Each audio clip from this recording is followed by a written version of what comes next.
Good morning all of. आज हम बात करेंगे अपने इस लेक्चर में सॉल्ट्स के बारे में। ठीक है, हमने एसिड्स पढ़ लिया, बेस पढ़ लिए, इंडिकेटर्स पढ़ लिए। इस टॉपिक में हम आज बात करेंगे सॉल्ट्स के बारे में कि सॉल्ट्स क्या होते हैं, डेफिनेशंस, उनकी कैरेक्टरिस्टिक्स और उनका क्लासिफिकेशन। इन तीन टॉपिक के ऊपर हम इस लेसन में आज चर्चा करेंगे। तो सबसे पहले सॉल्ट्स होते क्या है। ठीक है, सॉल्ट्स क्या होते हैं बेटा? एक ऐसे सब्सटेंस होते हैं जो एसिड्स और बेसिस के बीच में न्यूट्रलाइजेशन रिएक्शन होने के बाद बनते हैं। ठीक है, तो हम कह सकते हैं कि salts are the substances formed by the neutralization of acids with base, ठीक है, या base with acid are called salts. ये आयनिक कंपाउंड्स होते हैं क्योंकि आयंस से मिलकर बने होते हैं। ठीक है, तो हम कह सकते हैं कि सॉल्ट्स क्या हैं? Salts are the ionic compounds which are produced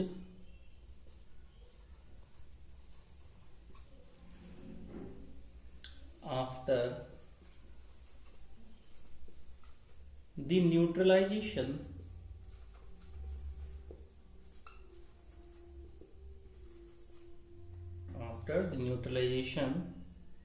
reaction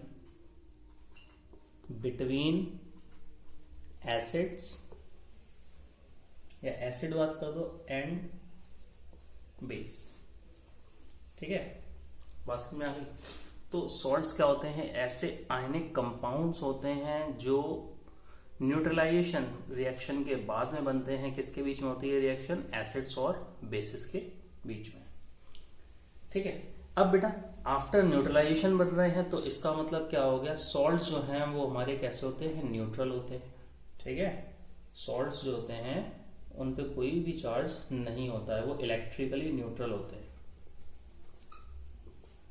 electrically neutral. ठीक है, बहुत सारे सॉल्ट्स पाए जाते हैं। मोस्ट कॉमनली सॉल्ट जो है वो हमारे सोडियम क्लोराइड का बनता है। ठीक है, जिसे हम टेबल सॉल्ट भी कहते हैं और कॉमन सॉल्ट भी कहते हैं। ठीक है, अभी हम पढ़ेंगे आगे कौन कौन से प्रकार के सॉल्ट्स पाए जाते हैं। और देखिए, सोडियम क्लोराइड को हम टेबल सॉल्ट क्यों कहते हैं या कॉमन सॉल्ट क्यों कहते हैं? क्योंकि इसका प्रयोग हम करते हैं अपने फूड के या भोजन के टेस्ट को बढ़ाने के लिए। ठीक है, तो सॉल्ट्स के बारे में समझ में आ गया। अब कुछ एग्जांपल देख लो सॉल्ट के। जैसे हमने मान लिया, पहले ले लिया हमने सोडियम हाइड्रोक्साइड, ये बेस होता है, इसकी रिएक्शन करा दी हमने HCl से, हाइड्रोक्लोरिक एसिड से। देखिए कॉमन सॉल्ट बन गया हमारा NaCl और वाटर अलग निकल गया। ठीक है, या हमने इसकी जगह पर HCl की जगह पर ले लिया H2SO4, तो सल्फेट का सॉल्ट बनेगा। देखिए कैसे हमने करा दिया NaOH प्लस H2SO4 टेंस। अब यहां देखिए NaHSO4 बन गया प्लस H2O निकल गया। ठीक है, ये सल्फेट सॉल्ट बन गया। आगे देख, हमने क्या किया, अब की कैल्शियम हाइड्रोक्साइड ले लिया CaOH का होल्ड पर, इसकी रिएक्शन करा दी हमने H2SO4 से। देखिए कैल्शियम सल्फेट बन गया CaSO4 और प्लस 2 मॉलिक्यूल्स वाटर के निकल गए। तो यहां पर ये जो कंपाउंड्स बन के आ रहे हैं ये सारे के सारे आयनिक कंपाउंड होंगे, इलेक्ट्रिकली न्यूट्रल होंगे और इनको हम कॉमनली क्या कह सकते हैं? सॉल्ट्स। अब ये सल्फेट का सॉल्ट हो गया, ये भी सल्फेट का सॉल्ट हो गया, ये क्लोराइड का सॉल्ट हो गया। ठीक है, आगे हम देखते हैं कैरेक्टरिस्टिक्स ऑफ सॉल्ट, कि सॉल्ट की कैरेक्टरिस्टिक्स क्या होती हैं।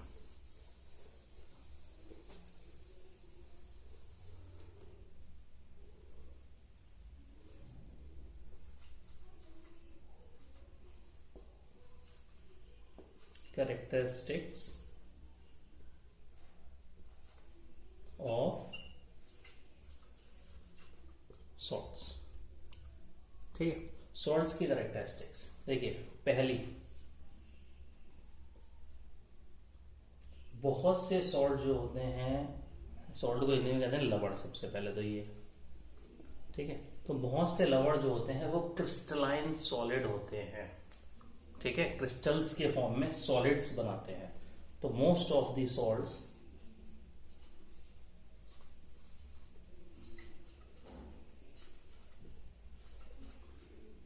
Are crystalline. ठीक। सेकेंडली हम बात करें कि सॉल्ट्स जो होते हैं बेटा वो ट्रांसपेरेंट होते हैं या ओपेक सब्सटेंस होते हैं, ठीक है। सॉल्ट जो होते हैं वो कैसे होते हैं, ट्रांसपेरेंट होते हैं और लाइट को ये पास नहीं होने देते हैं, इसलिए हम कह सकते हैं, ठीक है। तो ये कैसे हैं, सॉल्ट्स में बी ट्रांसपेरेंट और ओपेक, ठीक है। अब सभी जानते हैं कि वाटर सॉल्ट जो होता है वो कैसा होता है, सॉल्युबल होता है वाटर में। तो इसकी थर्ड कैरेक्टरिस्टिक्स कह सकते हैं कि most of the salts are soluble in water. आप पानी में सोडियम क्लोराइड को घोलो, देखिए घुल जाता है, ठीक है, उसका घोल बन जाता है नमक का और पानी का। तो हम कह सकते हैं कि बहुत से जो सॉल्ट्स होते हैं, most of the salts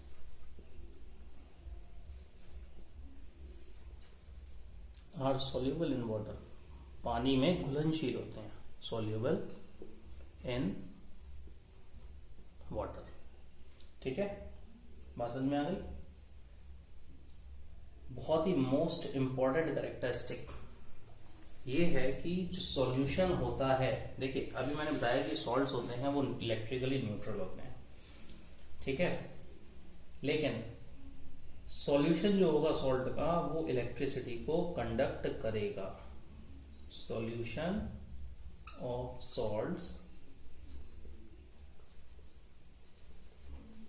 conduct electricity, ठीक है। फिफ्थ की बात करें, अब पता है आपको सॉल्ट कैसा हो सकता है टेस्ट, ठीक है, सॉल्टी हो सकता है, मीठा हो सकता है, वो अलग अलग सॉल्ट के ऊपर है, ठीक है।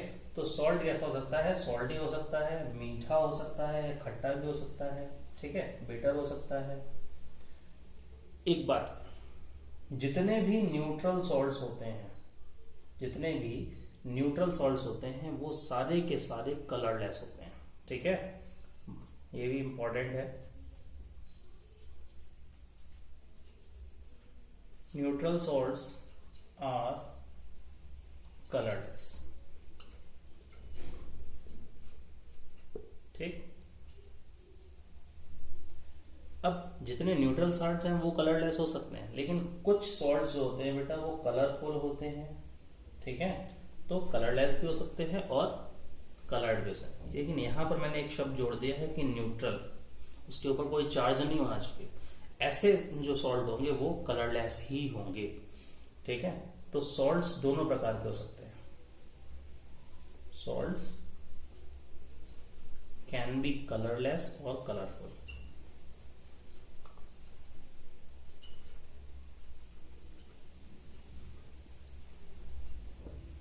ठीक है। ये कुछ कैरेक्टरिस्टिक्स थी सॉल्ट की, एक बार देख लीजिए। पहली वाली मैंने कहा है कि सॉल्ट जो होते हैं वो क्रिस्टलाइन सॉलिड होते हैं, क्रिस्टल्स फॉर्म करते हैं। आपने देखा होगा जो अपना नमक आता है खड़ा, वो क्रिस्टल्स के फॉर्म में होता है, ठीक है। जो साधारण नमक हम लोग यूज करते हैं सब्जी वगैरह में, साबुत नमक जैसे कहते हैं, वो कैसा होता है, क्रिस्टल्स के फॉर्म में होता है और सॉलिड होता है। दूसरी चीज, ट्रांसपेरेंट होता है और ओपेक होता है, ठीक है। अब उसको आप पानी में घोलिए तो आसानी से घुल जाता है। तो हम कह सकते हैं कि सॉल्ट जो होते हैं वो कैसे होते हैं, सॉल्युबल होते हैं वाटर में, ठीक है। अब जो सॉल्यूशन होगा सॉल्ट का,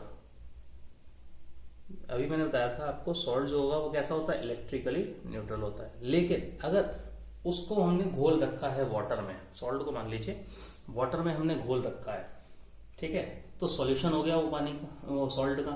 तो ऐसा सॉल्यूशन से अगर हम इलेक्ट्रिसिटी पास करेंगे तो वो इलेक्ट्रिसिटी को कंडक्ट करेगा, ठीक है। इसीलिए कहा जाता है कि सॉल्ट वाटर जो होता है वो बेस्ट कंडक्टर होता है इलेक्ट्रिसिटी का। दूसरी चीज, जितने भी न्यूट्रल सॉल्ट्स होंगे उन वे सारे के सारे कलरलेस होते हैं। और बेटा सॉल्ट्स कलरलेस भी हो सकता है और कलरफुल भी हो सकता है। यहां पर मैंने 5th और 6th पॉइंट में कंफ्यूज मत हो जाना। 5th पॉइंट में साफ साफ मैंने बताया कि जो न्यूट्रल सॉल्ट है वो कलरलेस होंगे, ठीक है। और कॉमनली अगर हम बात करें, जनरली बात करें सॉल्ट्स के बारे में, तो वो कलरलेस भी हो सकते हैं और कलरफुल भी हो सकते हैं, ठीक है। आगे हम बात करते हैं क्लासिफिकेशन ऑफ सॉल्ट, ठीक है। लवण का वर्गीकरण, कैसे आप क्लासिफाई करेंगे कि किस प्रकार का सॉल्ट है, ठीक है।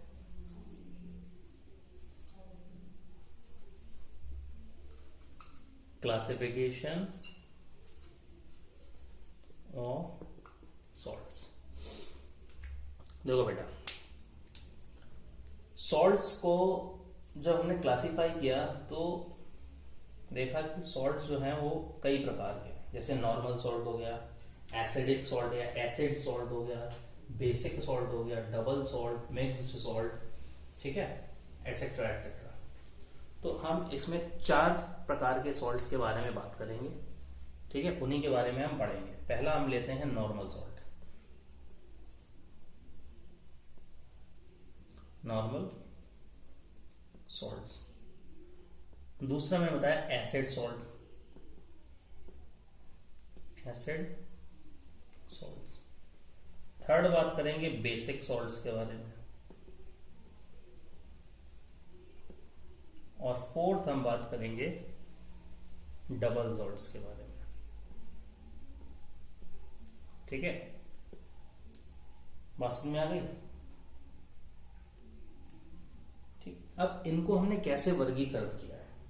ये जो क्लासिफिकेशन है सॉल्ट्स का, ये बेस्ड है फॉर्मेशन के ऊपर, कैसे ये सॉल्ट्स बने हैं, इनका निर्माण कैसे हुआ है, ठीक है। तो ये वाला जो हमने वर्गीकरण किया है ये किसके आधार पर किया है कि हाउ सॉल्ट्स आर प्रिपेयर्ड, कैसे बने हैं ये, ठीक, बात समझ में आ गई। तो इसमें हम कह सकते हैं ये वाला जो क्लासिफिकेशन है वो किसके ऊपर बेस्ड है, बेस्ड ऑन फॉर्मेशन, कि किस तरह से बने, मोड ऑफ फॉर्मेशन क्या है, ठीक, बात समझ में आ गई। अब ये तो हो गया बेस्ड ऑन फॉर्मेशन। अब पीएच के आधार पर हम सॉल्ट्स को कैसे क्लासिफाई कर सकते हैं, पीएच वैल्यूज के आधार पर, तो वो देखिए हम बात करेंगे classification on the basis of pH values, ठीक है। तो पीएच वैल्यूज के आधार पर हम सॉल्ट्स को बांट सकते हैं। पहला तो न्यूट्रल, यानी जिसका पीएच जो आ जाए वो कितना आ जाए 7, ठीक है, न्यूट्रल सॉल्ट्स। सेकेंडली हम बात करें इसमें एसिडिक सॉल्ट, यानी कि इस ऐसे केस में मान लीजिए कोई सॉल्ट है जिसका पीएच वैल्यू 7 से कम है, ठीक है, जिसकी पीएच वैल्यू 7 से कम है, क्योंकि 7 मैंने बताया था कैसा होता है, न्यूट्रल कंपाउंड होगा। अगर किसी का पीएच 7 आ रहा है तो 7 से कम वाले केस में क्या होगा, वो जो सॉल्ट बनेगा वो कैसा होगा, एसिडिक होगा। सी बात करें बेसिक सॉल्ट, तो ऐसा सॉल्ट जिसका पीएच वैल्यू 7 से ज्यादा है, ठीक है, 7 से ज्यादा है, तो वो कैसा होगा, बेसिक सॉल्ट होगा। तो ये वाला क्लासिफिकेशन किया है हमने किसके आधार पर, पीएच वैल्यूज के आधार पर, बेस्ड ऑन पीएच वैल्यूज, ठीक है, बात समझ में आ गई। तो क्लासिफिकेशन में हमने 2 तरह से देखा है सॉल्ट्स को कैसे कैसे वर्गीकृत कर सकते हैं। पहला फॉर्मेशन के आधार पर कि कैसे कौन सा नमक बनकर तैयार हुआ है, मोड ऑफ फॉर्मेशन क्या है, उसके आधार पर हमने सॉल्ट्स को 4 टाइप्स में बांटा। पहला नॉर्मल सॉल्ट, दूसरा एसिड सॉल्ट, तीसरा बेसिक सॉल्ट और फोर्थ डबल सॉल्ट्स। अब पीएच वैल्यूज के आधार पर हमने 3 तरह से बांटा इनको, न्यूट्रल सॉल्ट, एसिडिक सॉल्ट और बेसिक सॉल्ट। ठीक है, इतनी बात समझ में आ गई। अब हम पहले इन चारों के बारे में बात करेंगे, फिर इसके बारे में बात करेंगे। तो पहले आज हम बात करेंगे नॉर्मल सॉल्ट्स के बारे में। ठीक है, देखें आगे क्या है नॉर्मल सॉल्ट्स। ठीक है, देखो नॉर्मल सॉल्ट, नॉर्मल सॉल्ट्स, देखो बेटा नॉर्मल सॉल्ट तब बनते हैं जब एसिड्स का पूरी तरह से न्यूट्रलाइजेशन हो जाता है बेसिस के कांटेक्ट में आने के बाद। ठीक है, normal salt is obtained by complete neutralization, पूरी तरह से, ठीक है, of an acid by base. तो ऐसे एसिड्स जो ऐसे सॉल्ट्स जो बनते हैं उनको हम कहते हैं नॉर्मल सॉल्ट्स। अब नॉर्मल सॉल्ट्स कैसे बनेंगे?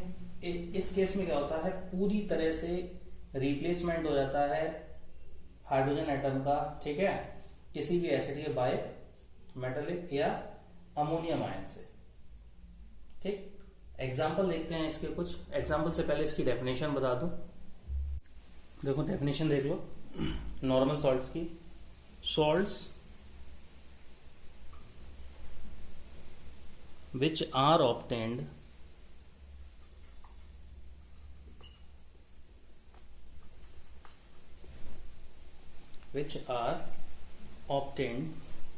by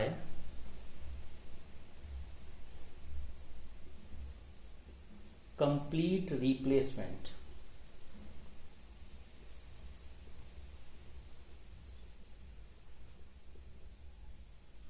of आयनाइजेबल, ठीक है, नहीं आयनाइजेबल मतलब जो आयनित हो जाए, ionizable hydrogen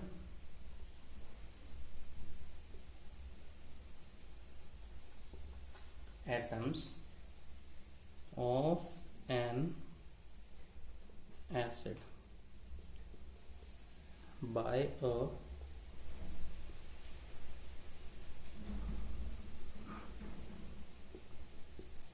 metallic or an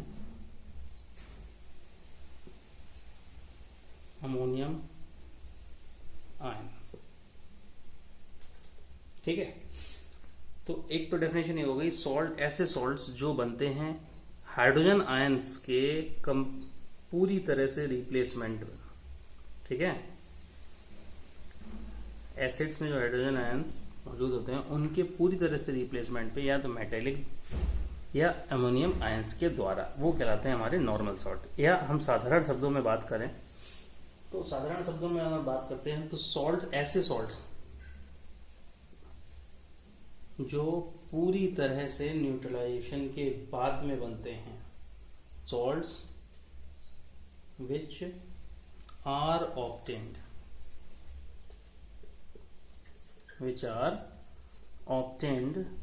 by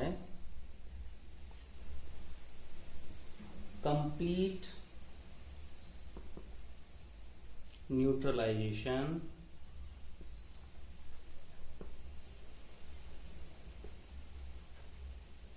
of an acid by a base।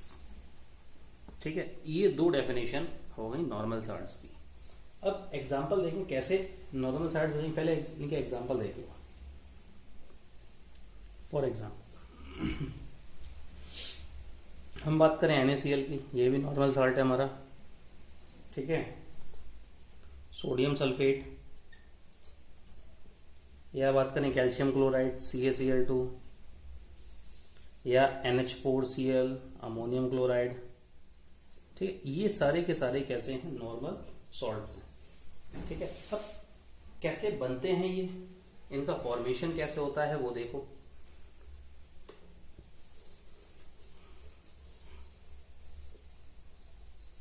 Reaction involve कौन सी होगी, मान लो हमने अभी NaCl वाली बात कर ही ली थी, अब बात करें sulphuric acid plus sodium hydroxide,